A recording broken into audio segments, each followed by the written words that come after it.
What's up, guys? Welcome back to Tangible Teachings. Today's guitar lesson is going to be focused on chords. Not just bar chords like last video, but actually open chords, some bar chords, and seventh chords.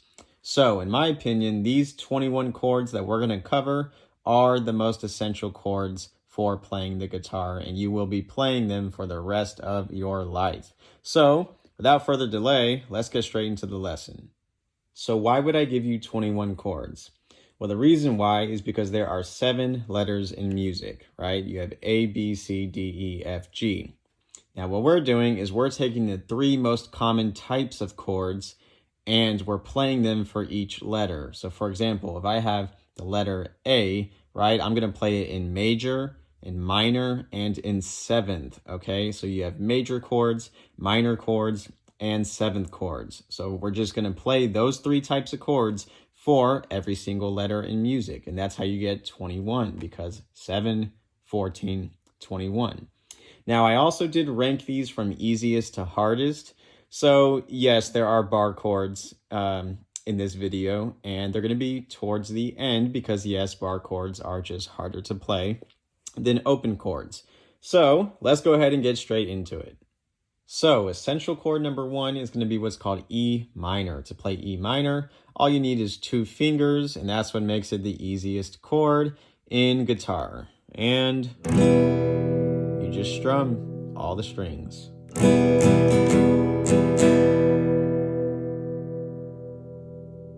Essential chord number 2 is going to be A major. To play A major, you're going to make your E minor shape, right? The chord we just went over. And we're just going to move that shape down 1 string, okay? Now, once we've moved it down, all we do is add our ring finger in here. And now you have A major. Essential chord number 3 is going to be E major. To play E major, guess what? You still need your E minor shape, but just don't do it with your index and middle finger, okay? Instead, use your middle finger and your ring finger, okay? To make your E minor shape, and then just add your index finger right up here, and now you have E major.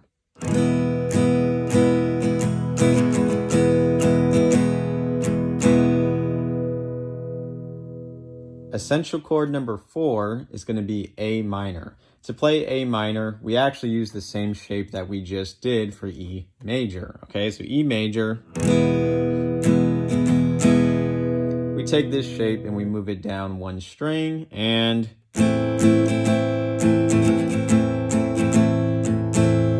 you have A minor, okay? Now your thumb right here, you can use it to mute the first string. All you have to do is just hold it up right along the fretboard here on the side, and it'll barely tap the string and it'll mute it, because you're not supposed to play the first string, right? The low E string, you're not supposed to play that with the A minor chord. So just make sure that thumb is somewhere in this range to mute it, and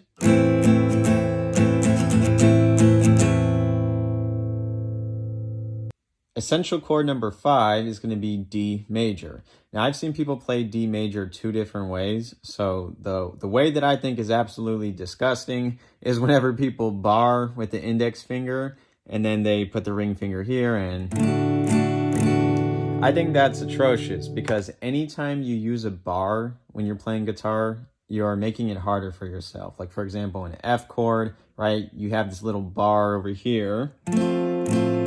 That's what makes the F chord so hard for a lot of beginners to play and get used to, is because of that bar. If we didn't have that bar, man, F would be a super easy chord to play. Now, back to what I was saying. On the D chord, right, do not bar with your index finger, okay? Put your middle finger there, all right? And this is the exact shape that the diagram shows, okay? This is the proper way to play D.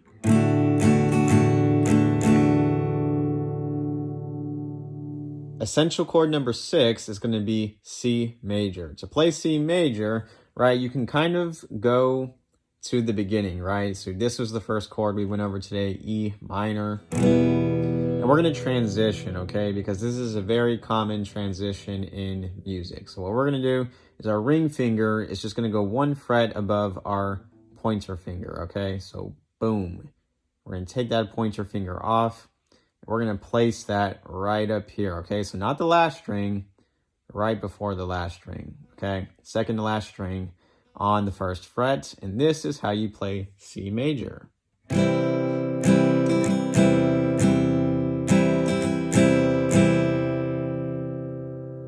Essential chord number 7 is going to be what's called G major. To play G major, this is the shape you're going to have to make.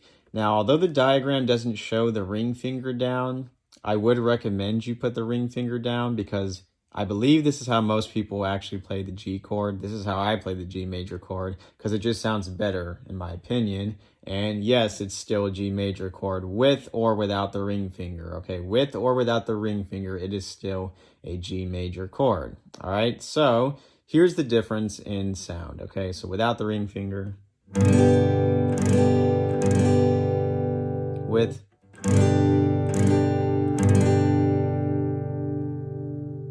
so in my opinion, it just sounds better with the ring finger. So the diagram doesn't show that, but I would highly recommend you just put that thing down and keep it there for the rest of your life. Essential chord number 8 is going to be what's called F major.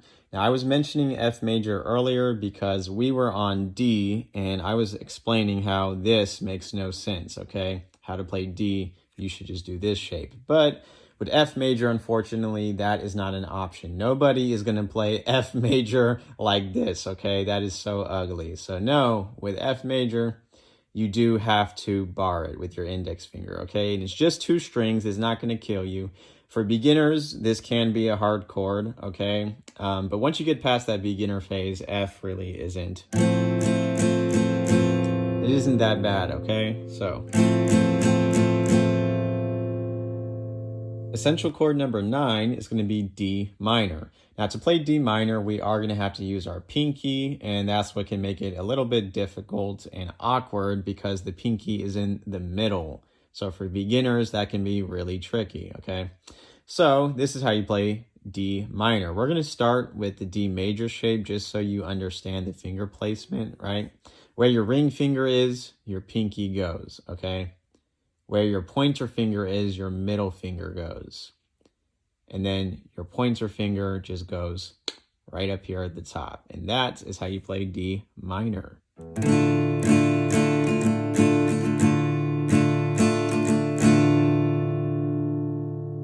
Essential chord number 10 is actually going to be an easy one, but the reason why it's at number 10 is because it is a 7th chord, and beginners and intermediates usually have a tougher time understanding how to use 7th chords in their music. So although the shape is actually super easy, understanding how to use it can be a little bit more difficult. So that's why these 7th chords are towards the end of the ranking, and some of them actually are difficult to play, okay? It just so happens that this shape and the next one are easy, okay? So A7, this is how you play it. That's it. So remember when A major was like this? All we're doing is taking the middle finger off, and now we have A7.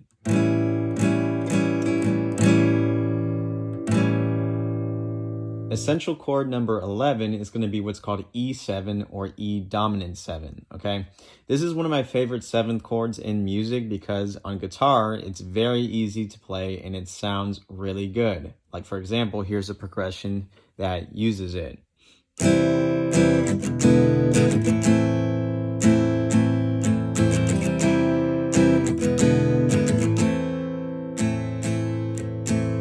Notice how we're using the 7th chord to transition to another chord, right? We went from major, right? Something that's generally happy, C major, to E7, okay? Dark and mysterious, right? It's unresolved, to minor, right? More on the sad side. Resolving it. So really it's like we started out happy, something came into the picture, and now we're dead. All right, I'm just playing. But anyways, this is the official shape for E7, okay? Now, the way you remember it is it's like E major. We played E major like this. Just take the ring finger off, and now you have E7.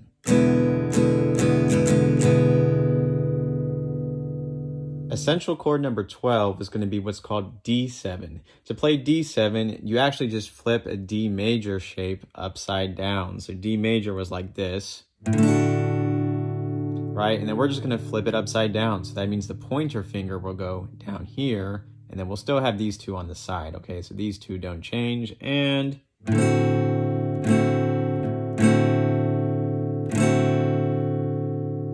essential chord number 13 is going to be G7. And to play G7, it is a little bit of a stretch, so that's why I'm putting it towards the end of the rankings, right? So you started out like you would a normal G major, right? Except we're going to have to use our ring finger here instead of our middle finger. So ring there, middle finger here, and then you're just going to put your pointer finger down here, and this is how you play a G7.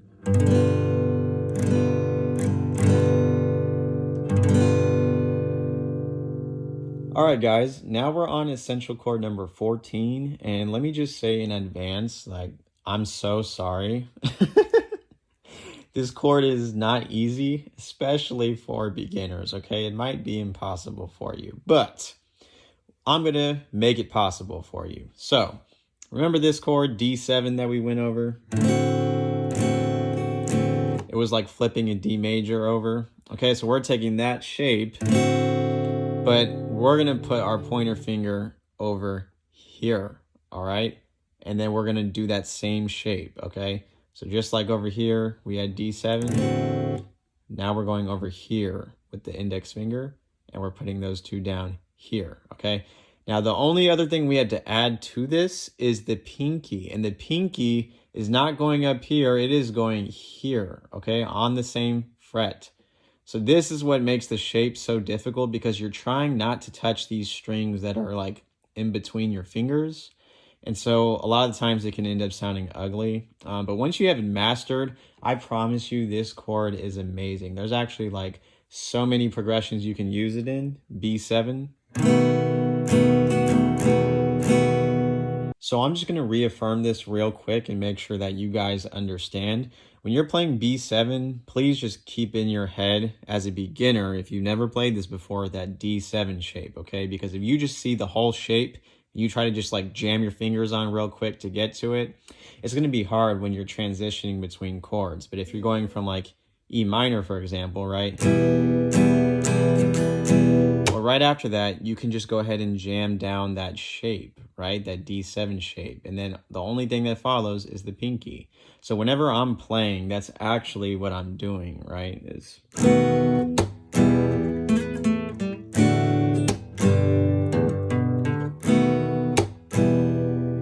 see, that's a smooth transition. And look, when you're playing G, for example, it's actually not that different, right? Like my G major, right? And look at how we switch. You see that? It's actually not that different. So when you're practicing B7, I would highly recommend that you transition from E minor to B7 and from G major to B7. All right, guys, now we're on essential chord number 15, which is called C7. To play C7, we're going to do something very similar to what we actually just did before. So, you know how when we played B7, right, this chord, we started by doing this D7 shape, right? So like we had a D7 shape, we took that over here, and then we added our pinky. We're kind of doing the same thing with this C7 chord. So you make a C major chord, right? And all we're gonna do is we're gonna add our pinkies. So I want you to see where I'm putting the pinky. That is where it goes, okay? And hopefully the diagram helps you out too. So this is C7, and guess what? When you take the index finger off, look, this is the same shape that we did as D7, right? This shape, we took it over here, and now it's just coming up here with the pinky instead. And that's what makes it difficult, is because sometimes when you're transitioning to this chord, it's hard to get that pinky down accurately, exactly where you need it to be. But if you drill it enough times, of course, you're going to get it. So just keep practicing and stay patient, and you will get the hang of the C7. So let's go ahead and give C7 a nice strum.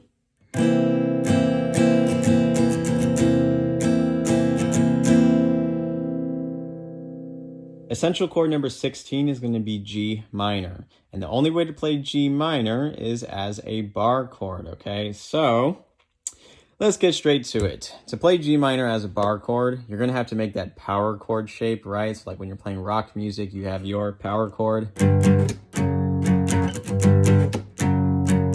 So we're making that shape, okay? And then we're just barring our finger down, and then you're going to go ahead and give it the best strum you can. It doesn't have to be perfect, okay? So this one, you should practice before you go to the next ones, because if you can't get this one, you're most likely not going to get the next ones, okay? So just make sure that your finger isn't completely perfectly flat like this. You see how I have it? Because it's not always going to ring through. Slant your finger downward a little bit, right? Slant it. And it'll come through sounding pretty good. So there's G minor for you. Essential chord number 17 is going to be C minor. To play C minor, it's very similar to what we just did with G minor, right? Because G minor was here on the low E string, 3rd fret. That's the G, and then we just did our bar chord shape. So we're taking this same shape, we're moving it down, we're putting our middle finger, and this is how you play C minor, because the G note is here, and the C note is here, all right? So this is how you play C minor, but it is a bar chord, so that means you need to bar with this finger, okay? So first, let's just kind of experiment with the first 4 notes without the bar, right? So that's enough, okay? Like even when you're strumming, if you can just hit those 4, then that's fine. But it is gonna sound more full and complete if you actually get the bar in there.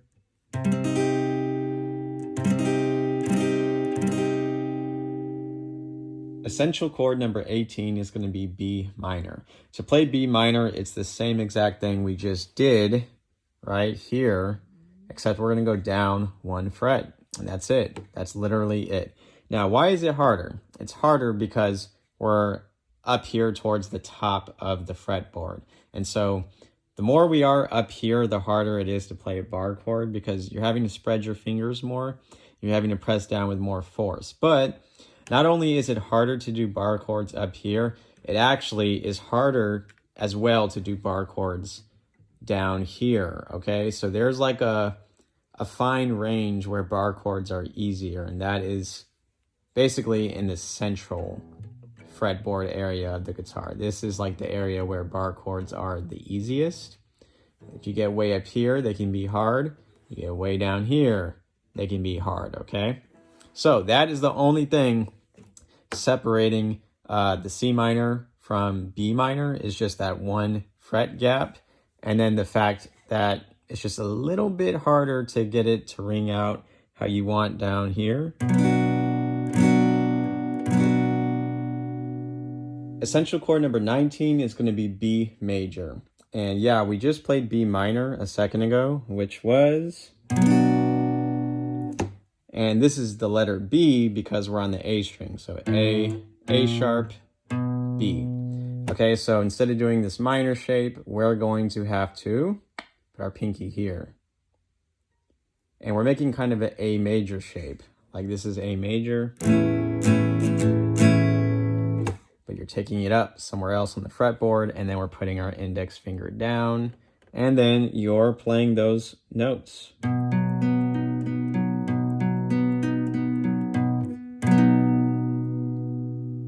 And yes, it's a bar chord, so you're supposed to be barring, like playing this last note too. But it's a pretty tough one to get, so like I don't blame you if you just want to play those 4.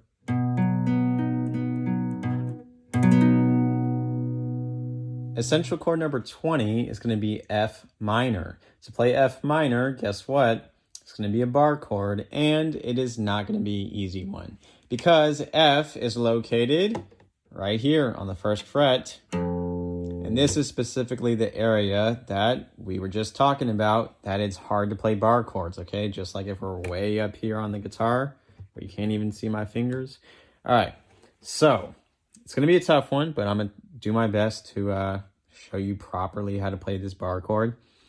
Now the shape isn't that difficult. We already did G minor earlier. It was this shape, okay? So same thing down here. It's just hard to get it to sound how you want. So I'm just gonna try to squeeze the shit out of it and... All right, guys, now we're on essential chord number 21. We finally made it to the end, and this is the most impossible essential chord to play, F7. Now, I'm going to try to play it, but honestly, it's probably not going to go well.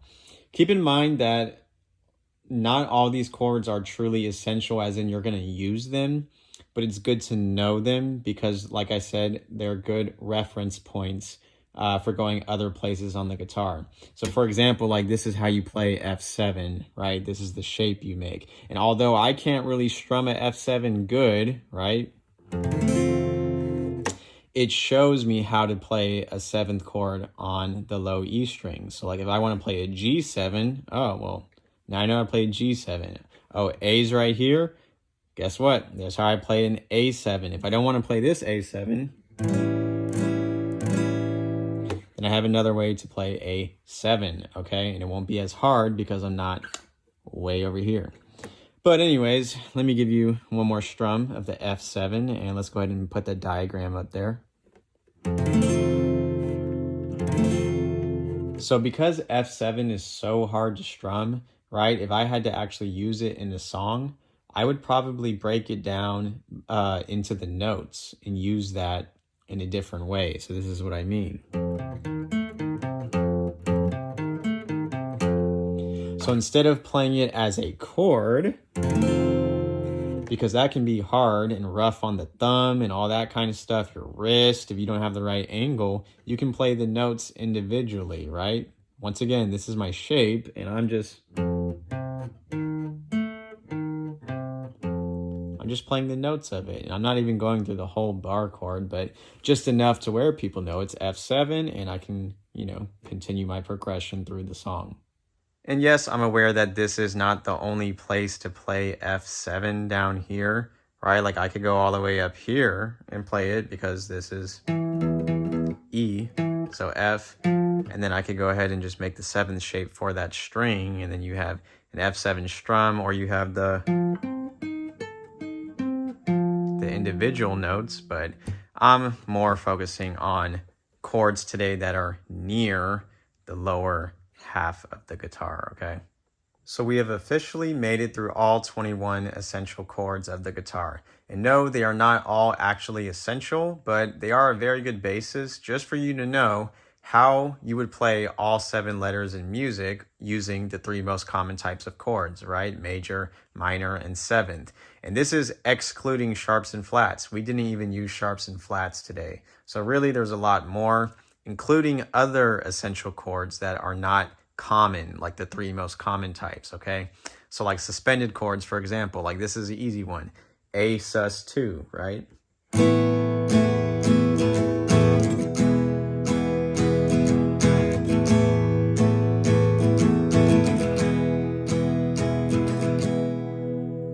So as I was saying, there are many other types of chords in music, right? You have suspended 2nd chords, suspended 4th chords, you have add 9 chords, you have minor 7th chords, you have major 7th chords. It really depends on what type of musician you are, which chords you're going to end up using, right? They all have their purpose, and the progression that you put them in also has a purpose. So just keep that in mind. If you guys have any questions, leave those in the comment section. If you enjoyed today's video, leave a like, comment, subscribe, all that good stuff, and I will see you guys soon.